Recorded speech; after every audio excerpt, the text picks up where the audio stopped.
Halo semuanya, kami dari kelompok 2 yang terdiri dari 3 mahasiswa. Yang pertama ada Ditya Nugroho, yang kedua ada aku, Aisyah Widanisi, dan yang ketiga ada Wiwit Herawati.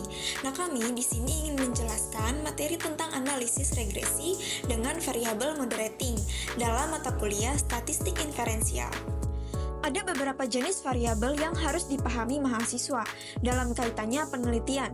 Secara garis besar dibedakan menjadi yang pertama, variabel dependent, merupakan variabel utama yang menjadi interest peneliti.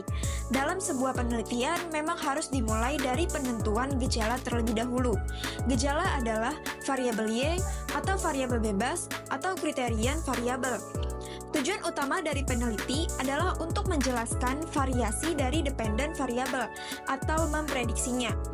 Yang kedua, ada variabel independent, merupakan variabel yang keberadaannya mempengaruhi besar atau kecilnya nilai dependent variable, baik secara positif maupun negatif. Independent variable merupakan masalah yang menyebabkan munculnya gejala ke permukaan, biasa disebut juga variabel X atau variabel bebas atau prediktor variabel. Yang ketiga ada variabel moderating, merupakan variabel yang keberadaannya mempengaruhi besarnya hubungan atau pengaruh antara independen dan dependent variabel.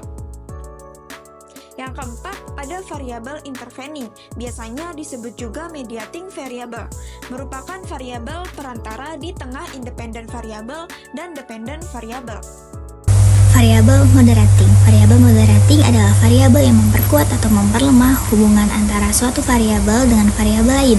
Sebagai contoh, seorang suami menyayangi istrinya dengan hadirnya seorang anak, maka rasa sayang tersebut akan bertambah. Berarti variabel merupakan moderating antara rasa sayang suami terhadap istri. Contoh lain, kompensasi memperkuat pengaruh antara kepuasan kerja terhadap kinerja. Artinya, kepuasan kerja berpengaruh terhadap kinerja. Dan adanya kompensasi yang tinggi, maka pengaruh antara kepuasan kerja terhadap kinerja menjadi lebih meningkat. Dalam hal ini, kompensasi bisa saja berpengaruh terhadap kinerja, bisa saja tidak.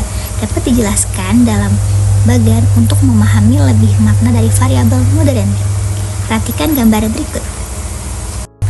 Metode analisis regresi linear dengan variabel moderating bisa dijelaskan sebagai berikut. A. Multi-step regression analysis atau MRA. Metode ini dilakukan dengan menambahkan variabel perkalian antara variabel bebas dengan variabel moderatingnya, sehingga persamaan umum adalah sebagai berikut. Y sama dengan A ditambah 61 X1 ditambah 62 X2 ditambah 63 X1 X2.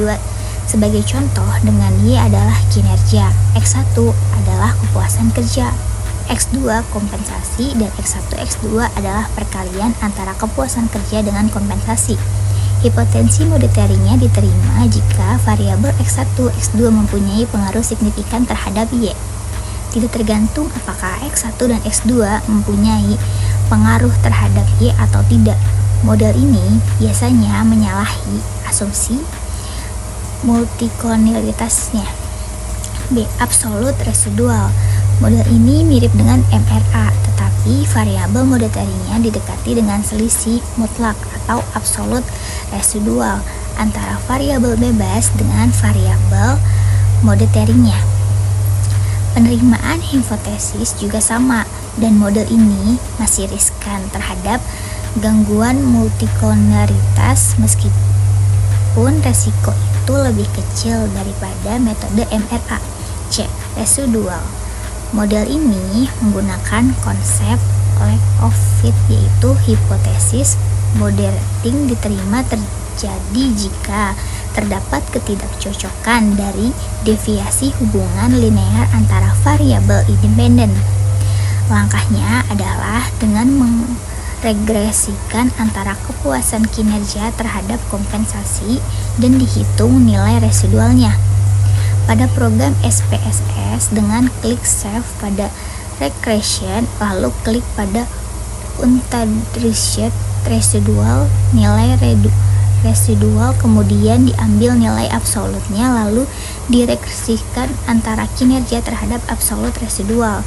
Hipotesis mode ratingnya diterima jika nilai hitung adalah negatif dan signifikan. Model ini terbebas dari gangguan multicollinearitas karena hanya menggunakan satu variabel bebas. Model mode rating ditentukan dengan tinjauan teoritis, sehingga analisis dengan mode rating hanya mengkonfirmasi saja teori tersebut apakah cocok dengan model empiris. Tidak boleh menggunakan alat statistik mode rating untuk mengidentifikasi bahwa variabel itu merupakan variabel mode rating. Untuk pengujian uji asumsi klasik yang lain tetap harus digunakan pada setiap metode yang akan digunakan. Meskipun demikian, untuk metode absolute residual tidak dapat dilakukan uji multicollinearitas dengan modelnya hanya menjadi regresi linear bersederhana. Lalu agar untuk memantapkan materi di atas, kita ambil contoh soal untuk kita bahas selanjutnya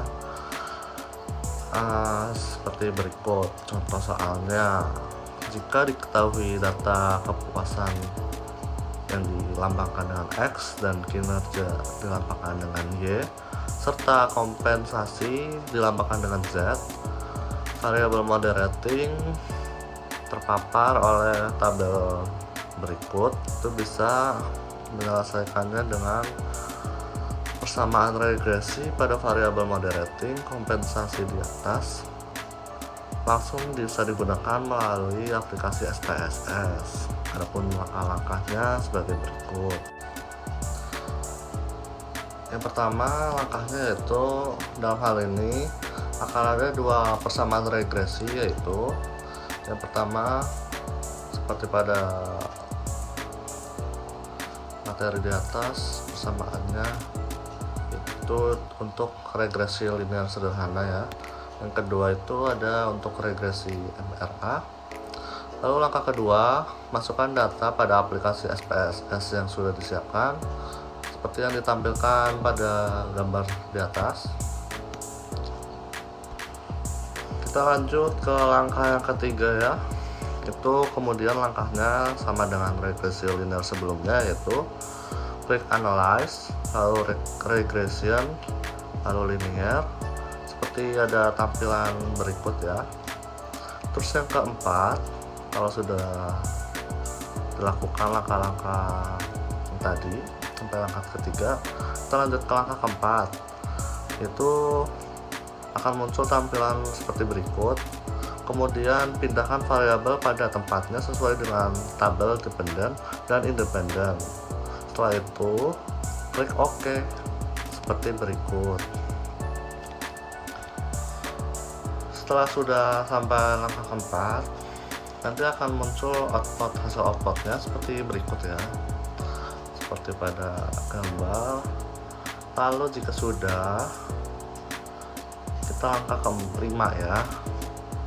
Kemudian untuk analisis regresi MRA atau persamaan regresi kedua ya, yang ada variabel mode ratingnya, langkahnya sama, hanya yang membedakan pada pemindahan variabel independen dan dependennya itu seperti berikut ya, bisa dilihat pada gambar.